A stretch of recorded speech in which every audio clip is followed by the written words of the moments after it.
My son Andy has never watercolored before, and he's going to demonstrate his beginner attempt in the don'ts. While he does that, I'll point out his common beginner mistakes and show you how to get the result you want in the do's of this video. That's why if you've been making mistakes and you don't understand what it is you need to fix, this watercolor do's and don'ts for beginner video is going to be really helpful to see where you might be going wrong and learn how to blend two colors of paint. Andy and I are going to be applying the paints directly on a dry paper. We're using 100% cotton cold pressed paper, 300 GSM, very important for best results, and I haven't told Andy much except to mix blue and pink and reproduce my watercolor. Let's see now what we can learn from what both of us did. Andy, can you tell us what our first don't is? Don't mix too little paint. Andy has already laid some paint on paper, and because he didn't mix enough blues, he's working on that now. The problem with that, and you can see that, is that the paint is already drying on paper because watercolors dry pretty fast, and this might create strong edges in our gradient. Remember that for any watercolor painting where we want colors to mix and look perfectly blended together, it is much better to prepare enough of the paint ahead of time. You can see that I did that because as someone who's used to painting backgrounds, I knew I needed a large enough mix for each color. And as Andy and I both did, you'd want your mixes to be fairly light. The lighter, the more water it means there is in the paint. And the more water in the paint, especially because our paper itself is very dry, the easier color will flow and mix together, and the longer they'll take to dry too. That will leave you some time to tweak things and work on your background. Andy is doing pretty good for a beginner, but I'm seeing something else here that could cause problems. Andy, what's our second don't? Don't wait to cover the paper up. That's right. Once you start applying paints on paper, you want to keep working and to do it quickly. So in this case, Andy's working on applying his blue paint so it's neat, and he's taking his time covering the paper up. And again here, the problem is going to be that he may get strong edges unless he manages to wet those edges constantly, which is pretty hard to do. Instead, you really want to apply both colors on paper as soon as possible with a lot of water to have a base we can work on a bit more without it drying real fast. And that's exactly why you haven't seen me apply really saturated paints right away, although colors would have been a lot more vibrant.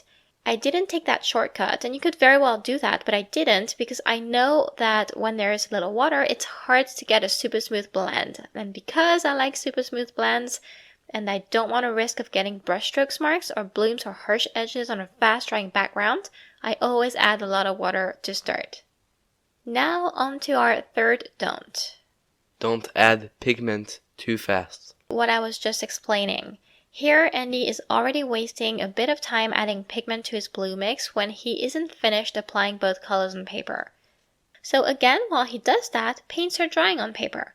I gave him my finished gradient as an example, and it looks like he was aiming at getting more intense blues. However, he did incredibly well to have enough water in his mix still to manage and avoid any marks, which I wasn't expecting him to deal with his mistakes in this way, being a complete beginner. In my case, I'm adding pigment to my paint once my base is on paper already.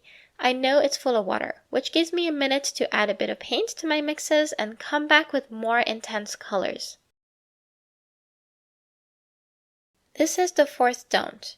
Don't add too much water to drying paints. Let's see how he does here because the blue part in his gradient is clearly drying.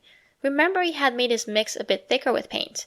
And now he's adding pink, except he's going in with the original and very watery mix of pink, which might create blooms and other marks on the blue drying paints when both blue and pink meet.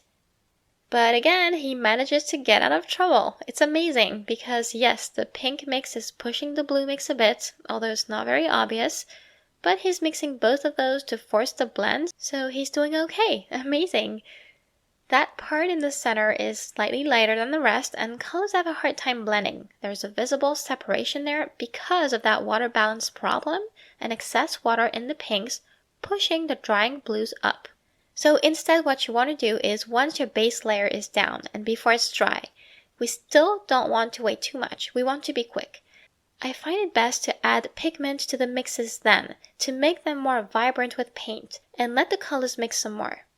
An important rule of watercolor is if you want the background to look smooth and blotch-free, and you're working with several colors, those colors must be of the same consistency from start to finish. Otherwise, the excess water in one will cause irregularities and marks on the other one. Our fifth don't is... don't add more paint randomly. Andy is trying to fix this light area caused by the pink paint pushing the blue paint up, and he's adding darker blues there to patch that up, but instead he's covering up that part where we only want pink color to show. Instead, it's better to add darker blues at the top first and move downwards, and fix whatever needs fixed in this way, because the more you move down, the less paint is going to be left on the brush. So chances are that you'll have a nice gradient like mine with dark blues on top, a light purple in the middle, and dark pinks at the bottom. By applying the pinks in the same way we did with the blues, you start from the bottom with pink, and then you move up towards the middle. And actually now you see Andy has added more of the mixed pink to try and get that gradient right. But there's still too much water in his pinks compared to his blues, and he's still having that issue with pinks pushing blues away. And our don't number 6 is... don't keep adding water to your mixes. Andy's adding water as time passes because he wants this gradient to look right, but you can see how even though his background looks pretty smooth, he's not able to make progress in terms of vibrancy. On the opposite, the painting is getting lighter. Instead, do add more pigment as you go until you get to the level of vibrancy you wish, and remember to start where you want your paints to be darker and to move towards where the actual gradient takes place. Here again we have another example of what too much water can do. You can add as much paint as you want. If you come back and try to fix something with water, it will take you back to square one.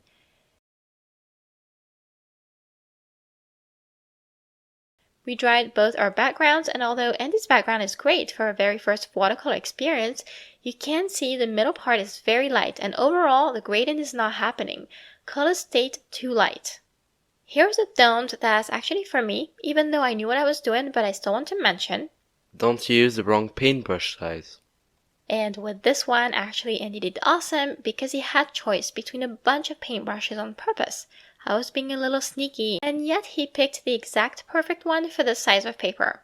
I, on the other hand, picked a slightly larger one and is great for the background itself. It's a good and convenient size, and it's a flat brush too, so it helps with getting clean regular strokes down. What I wanted to show you, however, is that it's a little big for those pans of paint. Not very convenient, even though it worked fine. And when you need to go fast, you want things to be as convenient as possible. So a tip I can give you is to use 2 paintbrushes.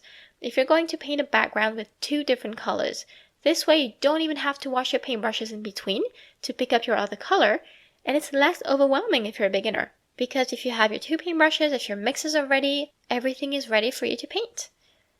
I hope this teaching style was helpful. I'll link a playlist with similar videos up here.